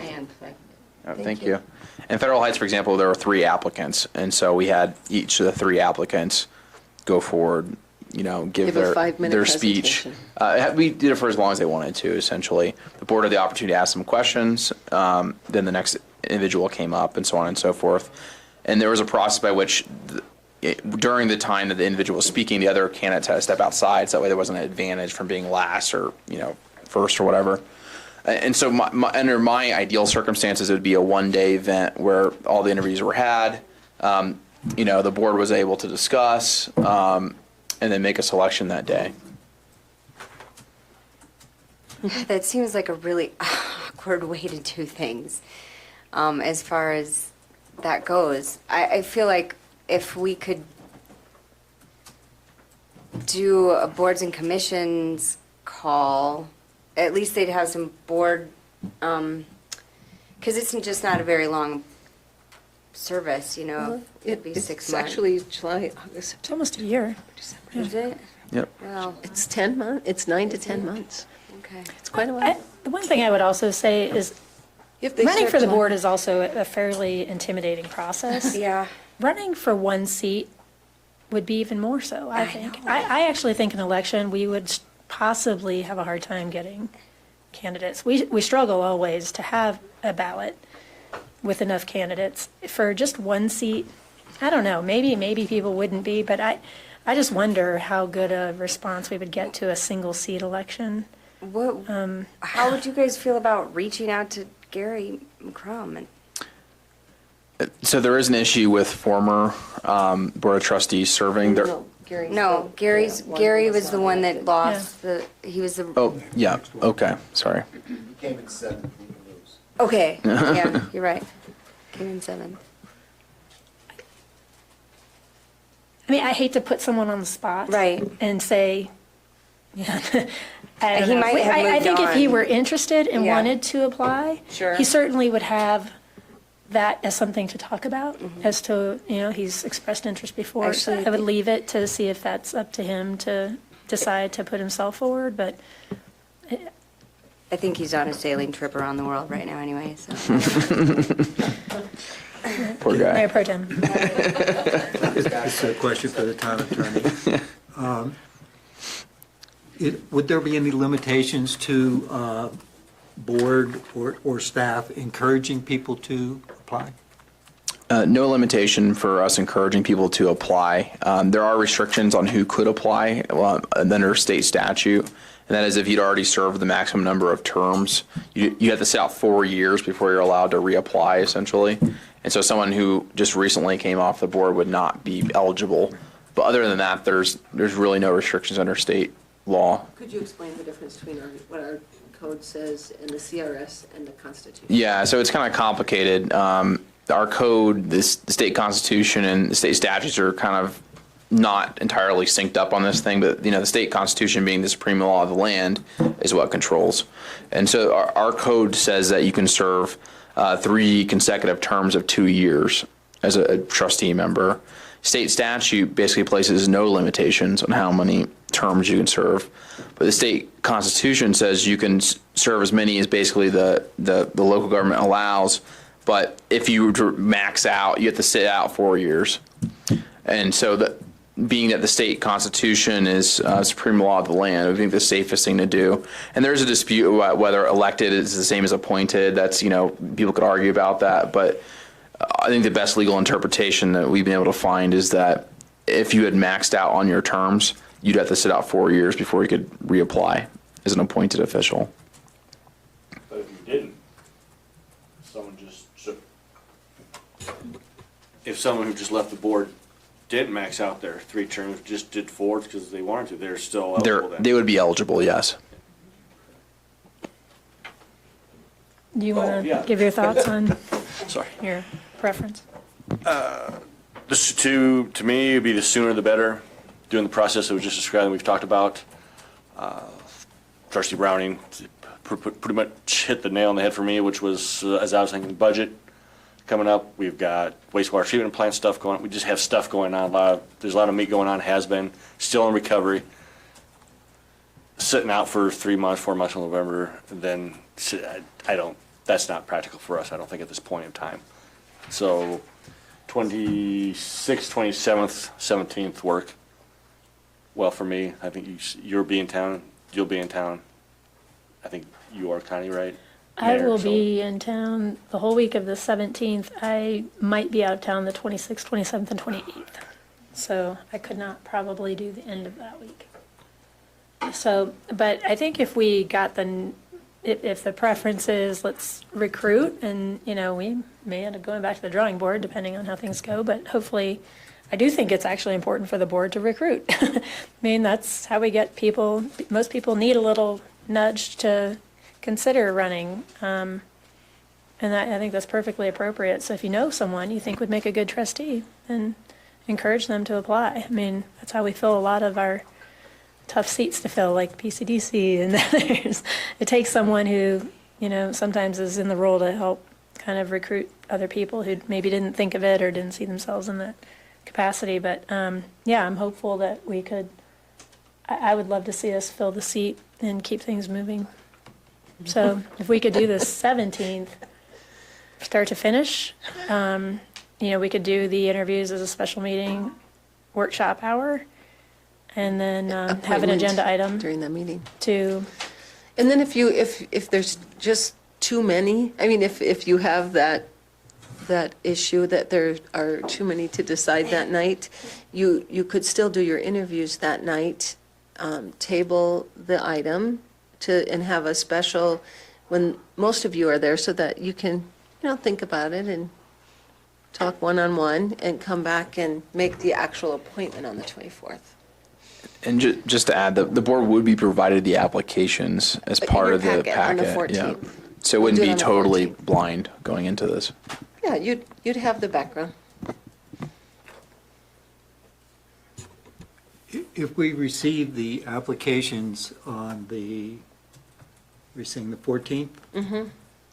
Well, we'd ask for them to be back for the 13th so that we could either put them in your packet that night or if we go to the 14th. Okay, well, my question relates to, would there be a way of, if you got 10, But yes. to winnow it to 4?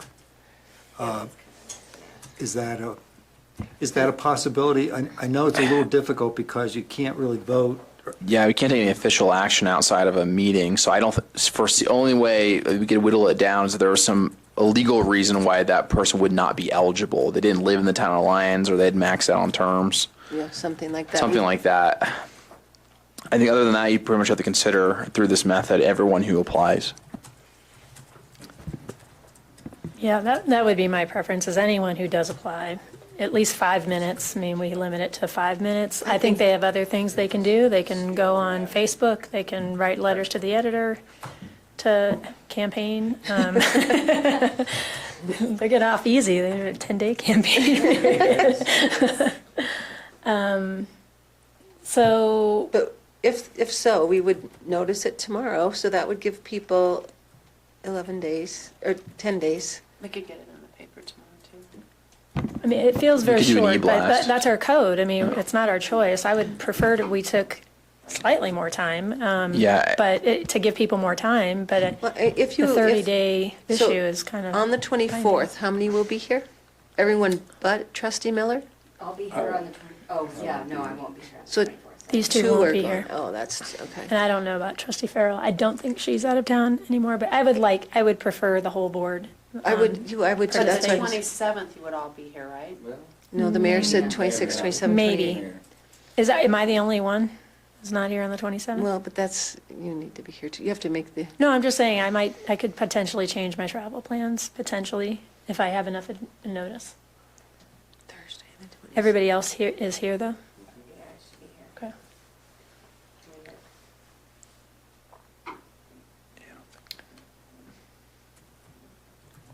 We do have a Laura meeting that Oh, I know, I was night. just gonna say. Oh, the 27th. That's what it says. Well, if So you that might- took the interview still, you have two options then. Still do your interviews on the 17th, or use Just that have whole a- week as more recruitment, more time for people to submit, and we send them out on the 21st or something like that. And then you guys have a special meeting on the 27th.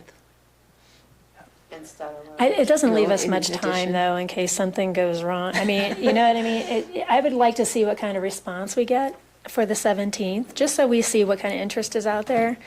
And, at least we have the 17th to kind of gauge how it's going to go.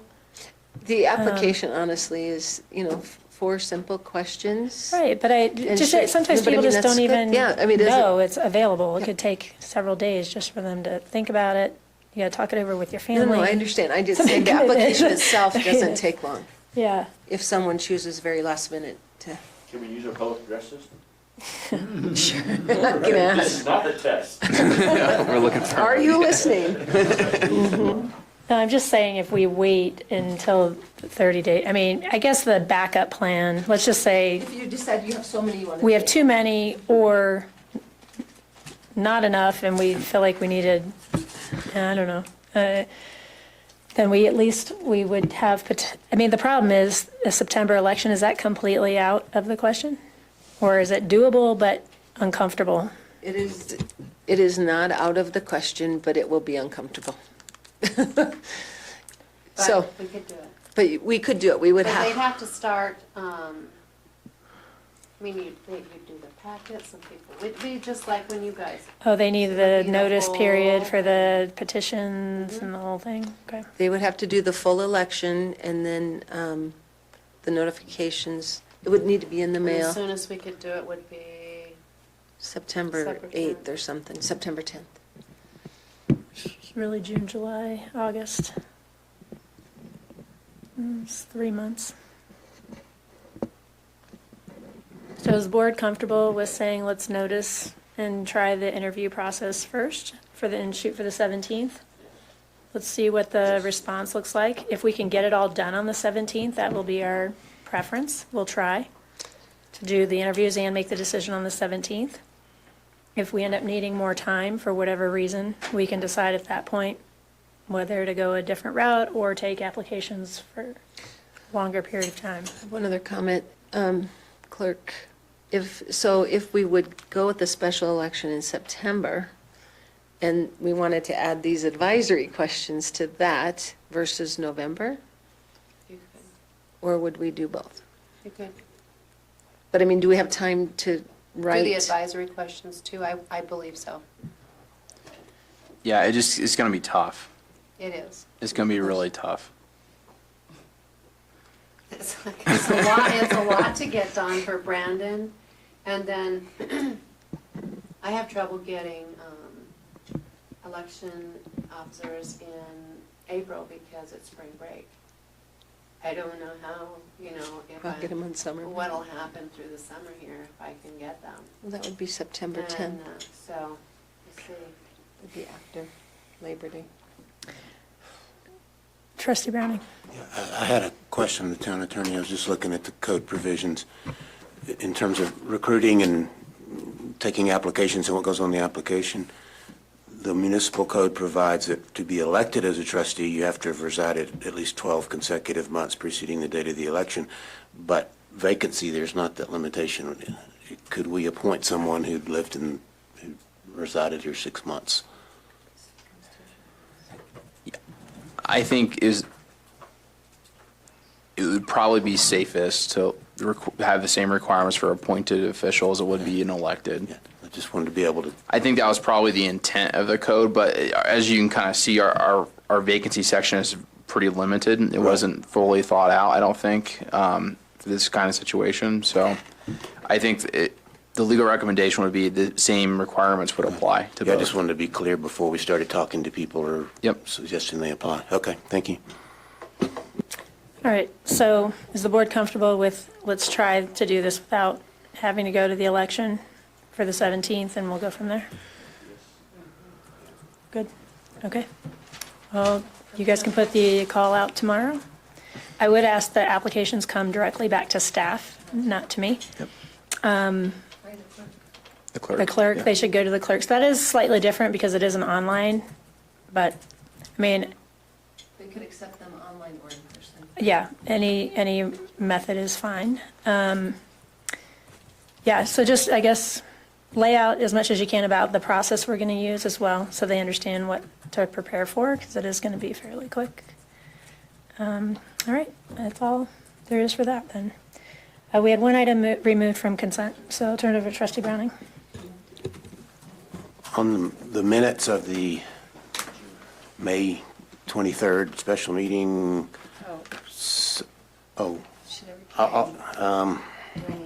I don't, it's just. Is your question during the general business portion of, then you don't need to leave then? Okay. One item was just to correct the typo. Instead of complaint, it says compliant.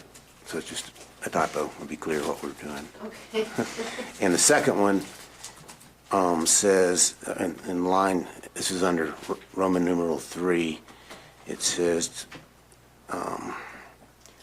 file the complaint concerning Lions properties by the deadline tomorrow. I would like to strike the words "the deadline" and just say "by tomorrow," because I think that was the instruction. Yep.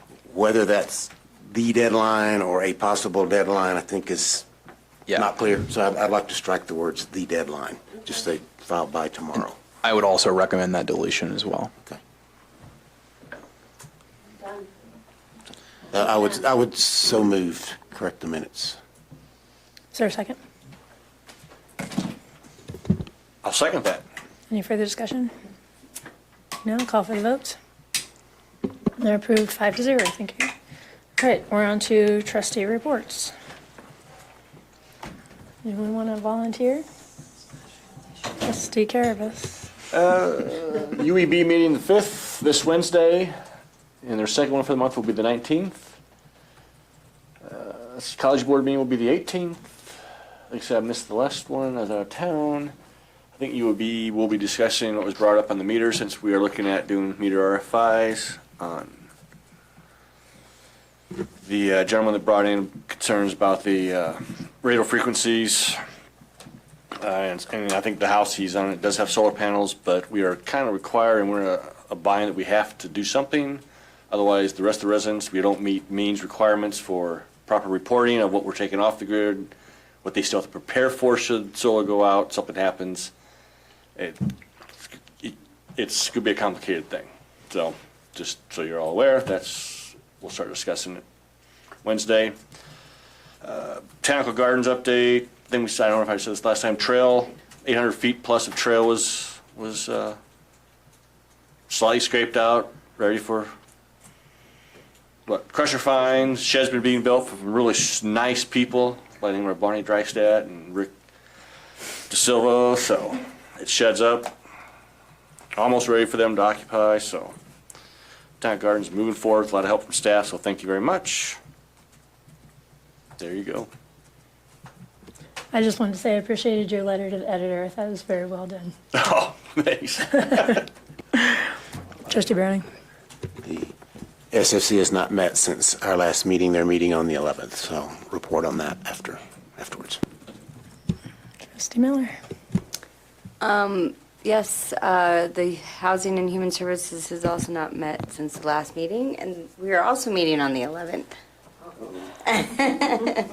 But I do have one thing to say. I just got a message from one of the people here in town that the dog park gate is about ready to fall apart. She said it's in really bad shape, and she did not say which one, but she said it needs to. Yeah, she said, help.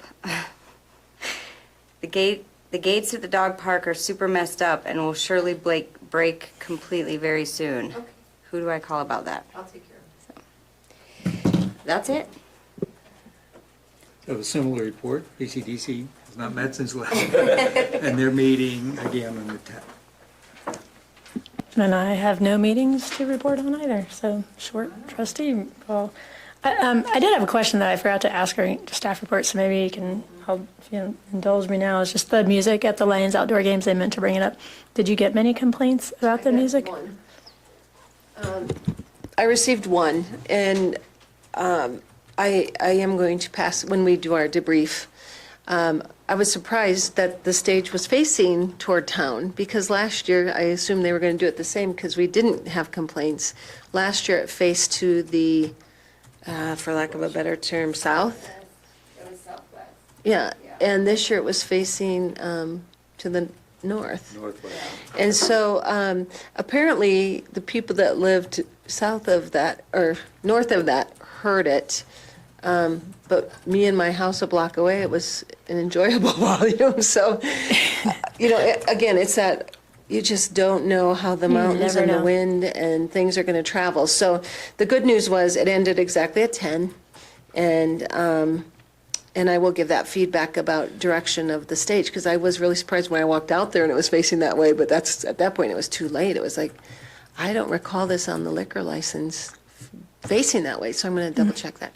But I personally received one. I know that there was some people, but I think it was they followed the rest of the rules. It just totally depends. Honestly, it's the loudest I've ever heard anything in Eagle Canyon. Isn't that of fun? Any event. And, we can't hear the festivals at all. See, and I can hear festivals at my house. But this, Yeah. I mean, you literally could sing along. It was clear as a bell. Isn't that why? I was like, are you? And we were in the house with the windows closed, and you could hear. Yeah, see, in my clear house with as the bell. windows closed, we couldn't hear anything. And when we went outside, it was like, oh, this is just awesome. This is nice.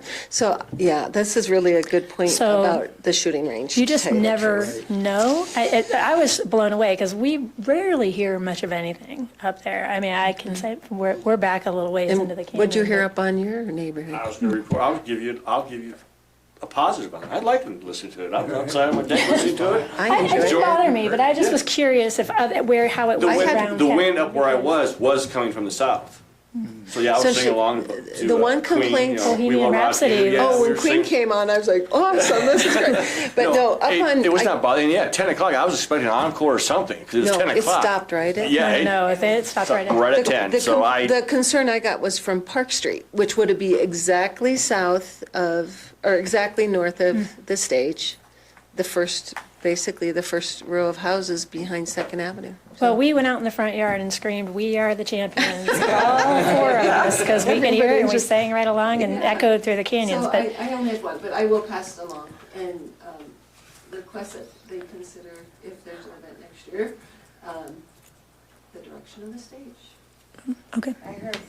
I heard the music from Lion's Den, Clearsville, and Oh, yeah. from the park. Yeah. So I'm like, okay, I'm hearing.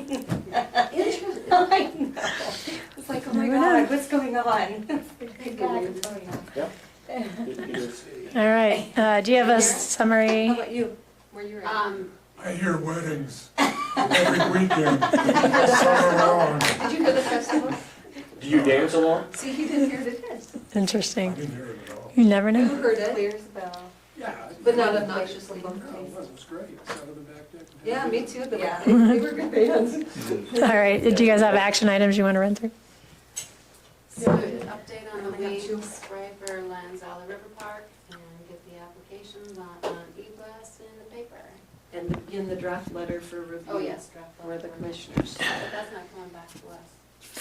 No. No, but it's a follow-up item we need to get working on. And for me, I need to research more about the ballot questions and how exactly that could or could not work. That's on I might play. I also want to give an update on the Boulder County Assessor's Office letter.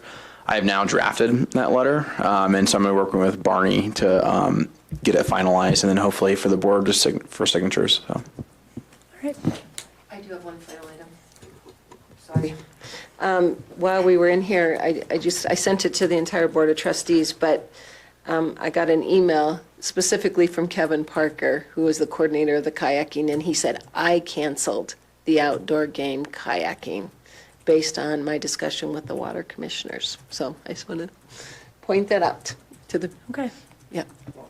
Thank staff for a great weekend. I mean, there were people there, there was staff there Friday morning. I think some of us were out there walking dog park and helping. And Chris was there, dog pool, and so thank you staff. Everybody was there working hard. And The weather held out. yes, it did. So congratulations to staff. Thank you very much.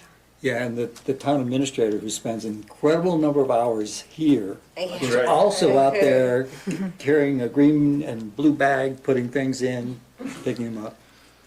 Pretty remarkable. Thanks to the village. Takes a Right. village, that's for sure. Good job. All right. Is there a motion to adjourn? So moved. Second? Now, second. All in favor? Aye. Final score, sir, Greg? Boston Bruins. Stanley Cup playoffs, game 4.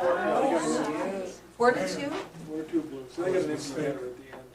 It's obvious. Oh. It's all right, we'll get them in game 10. Oh, boy. There's only going to be 6 of you, so you can take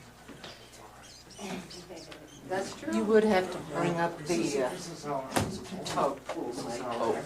Mark, I want to give you an update on the marijuana stuff. Yeah. I think I told you there's a state law. I can send you those if you want. Okay. And I am too, you know. Well, you're right. It's a really complicated. And I don't know, he didn't say whether they were handing it.